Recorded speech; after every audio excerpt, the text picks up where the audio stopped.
رہا ہے, خیبر پختونخوا میں بھی لانگ مارچ چل رہا ہے, دوسرا جی ٹی روڈ پہ بھی لانگ مارچ چل رہا ہے, جنوبی پنجاب سے قافلے نکلنے والے ہیں. یہ ساری جو لانگ مارچز ہیں یہ اکٹھی ہو کے پہنچ جائیں گی راولپنڈی میں. وہاں پہ عمران خان صاحب ان کو جوائن کریں گے. جو اطلاع آ رہی ہے وہ یہ ہے کہ عمران خان صاحب کا مومنٹم ٹوٹنے کی بجائے مزید بڑھ گیا ہے اور زیادہ بڑی تعداد میں ایسا محسوس ہو رہا ہے کہ پاکستان کی تاریخ کا سب سے بڑا سیاسی اکٹھ راولپنڈی میں ہونے والا ہے اور راولپنڈی سے یہ اکٹھ اسلام آباد میں داخل ہونے والا ہے.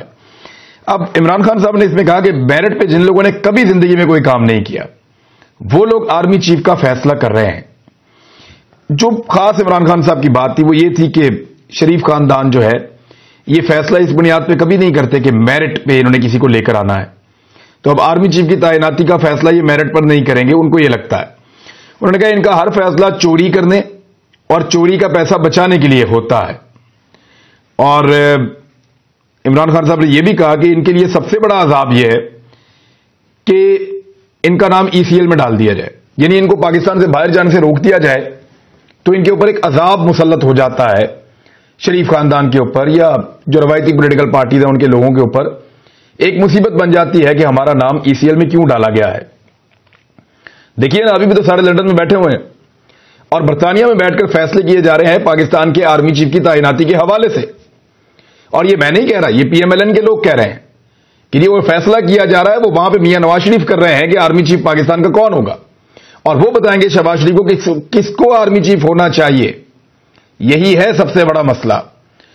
اب ایسا تو نہیں ہوگا کہ دو بھائی مل بیٹھیں گے لندن میں اور جو ان کے دل میں آئے گا وہ کر دیں گے, تو ایسا نہیں ہو سکتا. ایسا نہ پہلے کبھی ہونے دیا گیا ہے, ماضی میں اگر کبھی یہ کر بھی پائے ہیں تو اب نہیں کر پائیں گے اور ایسا ہو نہیں سکتا. اس لیے شٹ اپ کال دی گئی. شہباز شریف صاحب واپس گئے, دوبارہ ملاقاتیں کی, دوبارہ میٹنگز کی اور پھر واپس پاکستان کے لیے. لیکن معاملہ یہ ہے کہ آرمی چیف ہوگا کون, اس سے بڑا مسئلہ انہوں نے یہ پیدا کر دیا ہے کہ متنازع کر دیا ہے تمام آفیسرز کو. یعنی آپ غور کریں, یہ اس کا فیورٹ ہے, وہ اس کا فیورٹ ہے, کہیں یہ نہ لگ جائے, کہیں وہ نہ لگ جائے, وہ آئے گا تو کیا ہوگا, یہ والا آ گیا تو کیا بنے گا, اگر اس کو آرمی چیف لگا دیا گیا تو وہ کیا کرے گا پاکستان میں. اب اس طرح کی چیزیں جو ہیں وہ پاکستان کے اندر پبلک ڈسکشن میں آ گئی ہیں اس امپورٹڈ حکومت کی نااہلی کی وجہ سے. ایک تو فیصلہ بہت زیادہ ڈیلے کر رہے ہیں, ابھی تک نوٹیفائی کر دینا چاہیے تھا, لیکن اگر نہیں بھی کر رہے تو یہ دیکھیے کہ ان چیزوں کو پولیٹیسائز تو نہ کریں نا. یہ تو ایک وزیر اعظم کا اختیار ہے کہ ان کو جناب ایک سمری بھجوائی جائے گی اور ان کو نام دیے جائیں گے, ان میں سے ایک نام وہ واپس دے دیں گے, ٹھیک ہے جی آرمی چیف ہے. لیکن اب جس طرح کی بندربانٹ کی جا رہی ہے, جس طرح کی باتیں کی جا رہی ہیں, جس طرح کا ماحول بنا ہوا ہے پاکستان میں, بڑا انفارچونیٹ ہے, بڑی بدقسمتی والی بات ہے کہ ایک اہم ترین تعیناتی کو اس طرح پولیٹیسائز کر کے اس حکومت نے اس طرح کا بنا دیا ہے کہ اب ہر طرف اس کے اوپر بات ہو رہی ہے. اور ایک عجیب بات یہ ہے کہ جتنے بھی آفیسرز ہیں جو ممکنہ طور پہ آرمی چیف بن سکتے ہیں, زیادہ تر کو متنازع کر دیا ہے انہی پولیٹیکل لوگوں نے, کبھی کسی کا نام کبھی کسی کا نام. اور ایک عجیب بات میں آپ کو بتاتا ہوں کہ صابر شاکر بھائی نے اس بات کو اٹھایا اور میرے خیال میں ان کی اس بات سے اتفاق کرتا ہوں. میں ان کے الفاظ میں بھی اگر آپ کو کہوں تو صابر شاکر صاحب یہ کہہ رہے ہیں کہ آئی ایس پی آر کی یہ ذمہ داری ہے کہ وہ بطور ادارہ فوج کو پروٹیکٹ کرے, لیکن وہ فرد واحد کے معاملات کو دیکھ رہے ہیں. کسی کے بارے میں بھی کچھ بھی کہا جائے, بلکہ ان کے 4-5 انہوں نے جنرلز کے نام لیے کہ ان کے خلاف باقاعدہ مہمات چلائی گئیں. جنرل آصف غفور ہو گئے, جنرل فیض حمید ہو گئے, جنرل عاصم ہو گئے, اس کے علاوہ دیگر جنرلز ہیں, جنرل عامر ہو گئے. ان لوگوں کے خلاف باقاعدہ مہمات چلائی گئی ہیں, ان کو ٹیگ کیا گیا, اس کے باوجود ٹارگٹ کیا گیا, اس کے باوجود آئی ایس پی آر نے جو ہے وہ کوئی رد عمل نہیں دیا, اس کے اوپر کسی قسم کا رد عمل نہیں ہوا. جنرل فیض کو ایسا لگتا ہے کوئی کچھ بھی کہے, کیا وہ پاکستان کی آرمی کا حصہ نہیں ہے؟ کیا جنرل آصف غفور صاحب کو کوئی کچھ بھی کہے, کیا وہ پاکستان کی آرمی کا حصہ نہیں ہے؟ تو یہ پورے ادارے کو اگر پروٹیکٹ کرنا ہے تو کرنا ہے اس ادارے نے, اور یہ پاکستان کی افواج کے لیے ادارہ ہے, فرد واحد کے لیے نہیں ہے. یہ بات جو ہے وہ اس طریقے سے بیان کی ہے صابر شاکر صاحب نے, اور میں ان سے اس بات سے اتفاق کرتا ہوں اور مجھے واقعی اثر کیا اس بات نے. اور میں نے جب ان کی بات کو سنا تو میں نے محسوس کیا کہ بات ٹھیک ہے, بات غلط نہیں ہے. اب آ جائیں ایک اور چیز کے اوپر کہ عمران خان صاحب نے چیلنج کیا کہ میرا نام ڈالو ای سی ایل پہ. میرا نام ای سی ایل پہ کیوں نہیں ڈالتے؟ ڈالو میرا نام ای سی ایل پہ. میں تو پاکستان سے باہر جانا ہی نہیں چاہتا, میں تو اس ملک میں رہنا چاہتا ہوں. آپ نے دیکھا عمران خان صاحب 2 مرتبہ بڑے شدید زخمی ہوئے ہیں. ایک مرتبہ وہ اپنے سٹیج سے گرے اور بہت زبردست ان کو چوٹیں لگیں, لیکن وہ اپنے علاج کے لیے پاکستان سے باہر نہیں گئے. بہت سارے لوگوں نے کہا, بہت سارے ڈاکٹرز نے مشورہ دیا کہ ان کو جناب پاکستان سے باہر لے جائیں, جدید ترین علاج کروائیں, لیکن وہ پاکستان سے باہر اپنے علاج کے لیے نہیں گئے. اس مرتبہ ان کو گولیاں لگیں. اس مرتبہ بھی وہ اپنے علاج کے لیے باہر جا سکتے تھے, لیکن عمران خان صاحب اپنے علاج کے لیے پھر پاکستان سے باہر نہیں گئے اور پاکستان میں ہی وہ اپنا علاج کروا رہے ہیں. اب پاکستان تحریک انصاف نے ایک فیصلہ کیا ہے. یہاں پہ ایک ٹویٹ کے اندر بھی پاکستان تحریک انصاف کا جو آفیشیل ٹویٹر ہے اس کے اوپر بھی ان دونوں چیزوں کے اوپر انہوں نے بتایا.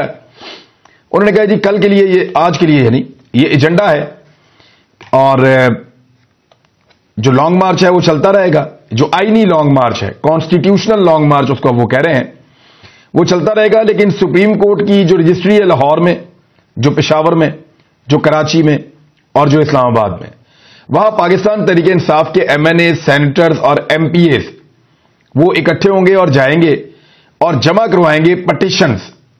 کن مقاصد کے لیے؟ 2 مقاصد کے لیے.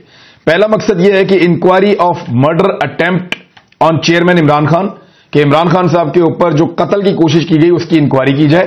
Number 2, inquiry of senator Azam Swati case, اور اعظم سواتی کا جو کیس ہے اس کی بھی انکوائری کی جائے. میرے خیال میں ارشد شریف شہید بھائی کے لیے بھی ہم سب کو عدالت میں جانا چاہیے, اور میں اپنے صحافی بھائیوں سے رابطہ کروں گا. مجھے آج کچھ فیملی ممبر سے میری بات ہوئی ہے, ہم انشاءاللہ اپنے لائرز جو ہے وہ ارینج کریں گے, خود جائیں گے, پٹیشن جمع کروائیں گے, باقی سارے صحافیوں کو ساتھ لے کر جائیں گے. ہمارے اختلافات آپس میں اپنی جگہ. مجھے بہت سارے صحافی ناپسند ہوں گے, ان کا نقطہ نظر ناپسند ہوگا, ان کو بھی میں زہر لگتا ہوں گا, لیکن اس کے باوجود ارشد شریف کو شہید کیا گیا ہے, دیار غیر میں مارا گیا ہے. اس ایک نقطے کے اوپر ہم سب کو اکٹھا ہونا چاہیے اور اکٹھے ہو کر جا کر سپریم کورٹ میں اپنی پٹیشن ڈالنی چاہیے اور اس کا انصاف ماننا چاہیے. مراد سعید کا ایک ٹویٹ ہے, وہ میرے دل کو لگا, میں آپ کو پڑھ کے سنا دیتا ہوں. انہوں نے کہا آج 20 دن ہو گئے ہیں, یعنی اب 3 ہفتے ہو گئے اب تو ارشد بھائی کی شہادت کو. فیصلہ کرنا دشوار ہے کہ جن کا بولنا معنی رکھتا تھا ان کی خاموشی زیادہ گھناؤنی ہے یا جو بولے ہیں ان کے الفاظ زیادہ قبیح ہیں. یعنی جن لوگوں کو بولنا چاہیے تھا, جن کا بولنا معنی رکھتا تھا, وہ بولے ہی نہیں, وہ چپ رہے. اور کئی لوگ جو ہیں جو بولے ہیں ان کے الفاظ نے بہت تکلیف پہنچائی ہے. واضح ہے تو یہ کہ جن لوگوں نے اس کی لاش کو اپنا سرد خانہ تک دینے سے انکار کیا, وہ اس کے قتل کو سرد خانے کی نظر کرنے کے لیے ہر حد عبور کریں گے, لیکن ہونے نہیں دیں گے انشاءاللہ. ارشد شریف شہید بھائی کے لیے انٹرنیشنل میڈیا سے رابطہ کرنا پڑا, بین الاقوامی اداروں سے رابطہ کرنا پڑا, عدالتوں میں جانا پڑا. صرف فیملی جو ہے وہ ہمارے ساتھ کھڑی رہے تو ہم اس معاملے کو ہر فورم پہ اٹھائیں گے. اور اگر فیملی اس معاملے میں ساتھ ہمارے چلتی ہے, کھڑی ہوتی ہے, کیونکہ حکم انہوں نے کرنا ہے, ہم تو ان کے ساتھ چلیں گے, مدعی وہ بنیں گے, ہم ان کا خیال رکھیں گے. لیکن اس کے باوجود ہم ہر حد تک جائیں گے ارشد بھائی کو انصاف دلانے کے لیے, آواز ساری زندگی اٹھاتے رہیں گے. یہ میرا وعدہ ہے. ارشد بھائی کا ہمارے اوپر احسان ہے, بہت بڑا احسان ہے. انہوں نے جان دی ہے, قربانی دی ہے ایک مقصد کے لیے. انہوں نے قربانی دی ہے رجیم چینج آپریشن کے خلاف, اس کو ریورس کرنے کے لیے. ان کو بہت دبایا گیا, بہت ڈرایا گیا, لیکن انہوں نے اپنا موقف نہیں بدلا. بڑی بڑی سفارشیں کروائی گئی, بڑی بڑی ڈیلیں آفر کی گئی, لیکن انہوں نے اپنا موقف نہیں بدلا. جان کو خطرے میں ڈال کر دیار غیر میں جنگل میں پڑا تھا وہ نفیس آدمی, لیکن وہاں پہ بھی وہ اپنا موقف نہیں بدل رہا تھا. یہ ہے قربانی. عمران خان صاحب نے ایک اور بات بتائی آج, اور یہ بڑی امپورٹنٹ بات ہے. انہوں نے کہا 7 مہینے کے اندر یہ جو موجودہ کابینہ ہے اور جو موجودہ وزیر اعظم ہے, انہوں نے اتنے دورے کیے ہیں کہ عمران خان صاحب کی حکومت نے 3.5 سال میں اس سے 3 گنا کم دورے کیے تھے. یعنی عمران خان صاحب کو بار بار دعوتیں آئیں, اس کے باوجود انہوں نے برطانیہ کا دورہ نہیں کیا. ان کی فیملی بھی حالانکہ وہاں پہ ہے, 3.5 سالوں میں وہ نہیں گئے. نواز شریف اپنے دور میں 24 مرتبہ لندن چلے گئے سرکاری خرچے پہ. شہباز شریف 7 میں, ان 6 مہینے میں 8 دفعہ جا چکے ہیں ابھی تک. زرداری صاحب نے 50 دبئی کے دورے کر لیے, اور عمران خان صاحب نے ایسا کوئی دورہ نہیں کیا.